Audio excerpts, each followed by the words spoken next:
I live in the US and took one single direct flight on Emirates to go skiing. What?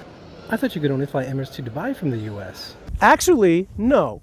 And just one Emirates flight places you a few hours away from some incredible winter resorts. So here are some tips I use to do it relatively affordably and get a one-way upgrade to first class. Let me start with 5 spoilers. First, your Emirates flight must depart from JFK Airport in New York. Second, you have to go to Europe. Third, if you want the best fare, you may have to engage in some price monitoring. Fourth, prior miles on Emirates are a part of reducing the price. And fifth, you may want to consider credit card points to lock down the upgrade. So why make such a big deal about flying Emirates to ski or board? Well, in my opinion, it's obvious. It's so much nicer than other airlines, particularly US airlines. It has the best in-flight entertainment of any airline, nicer seats, whether economy, business, or first, and I've found the food to be much better, and the service as well. So if you could fly Emirates to ski and do it cheaper than a US airline, why wouldn't you do it?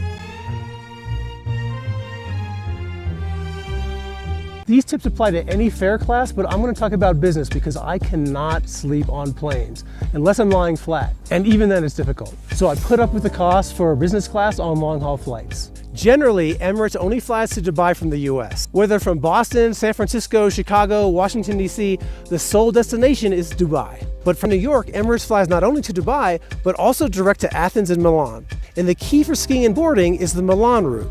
Yes, you have to go to Europe, but in my view, that's not a deterrent. Sure, Europe is further than somewhere in the US or Canada, and you'll deal with a greater time zone change, but you'll also be exposed to a different culture, and many European winter resorts are actually cheaper than North American ones. What if you don't live near New York? Well, unfortunately, if you want to fly Emirates to the mountains, you'll need to connect through JFK. But if you live in a city that already requires a connection to get to the mountains, then connecting at JFK may not be that big a burden. So the flight is to Milan, Italy. How is that a ski or snowboard destination? Well, just over a 2-hour drive away is Andermatt, Switzerland, an epic pass resort. In 2 hours and 45 minutes, you can get to St. Moritz, Switzerland. In under 3 hours, you can get to Zermatt, Switzerland, an icon pass destination and the 6th largest ski and snowboard resort in the world. Or Via Latea, Italy, the 5th largest in the world. Less than 4 hours away is Chamonix, France, another icon pass resort. How do those sound for destinations? So choose one, or more than one, and get ready for a Euro winter adventure.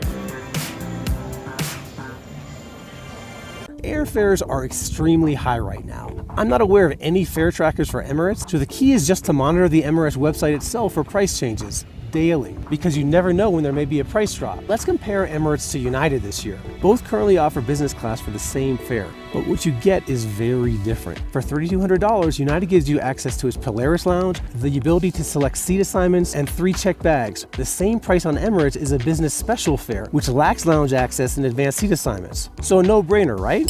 United.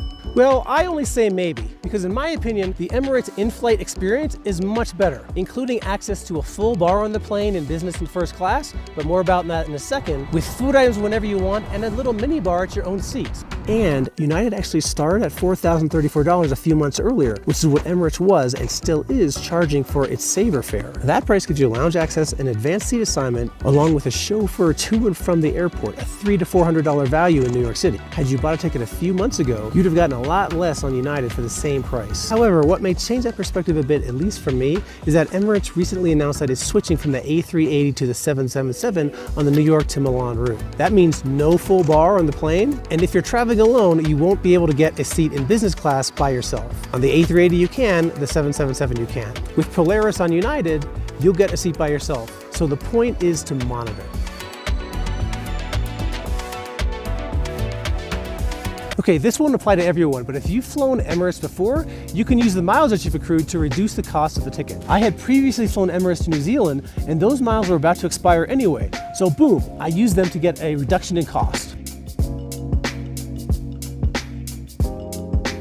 The upgrade was key for me. At booking, you may be able to upgrade immediately like I did for my flight from JFK to Milan. The number of points needed for an upgrade ranges based on the fare you buy, and upgrades are not available on special fares. My fare was upgradable to first class for 40,000 miles each way. I have American Express membership rewards, which converts 1 membership rewards point to 1 Emirates mile. So for 40,000 Amex points, which is equivalent to only about $400, I was able to upgrade one way to a ticket that would have cost about $7,000 one way. Or they may say that upgrades are not available, but they'll text you when they are. If that happens, you have to act quickly. The text came in at 3 a.m. New York time, and by the time I got up at 9 a.m., all the upgrades were gone. So in my book, this was the best flight I've ever taken to go skiing. Actually, the Emirates first class flight was the best flight I've taken anywhere. Hopefully you can find a way to do the same whether you're going to the mountains or otherwise.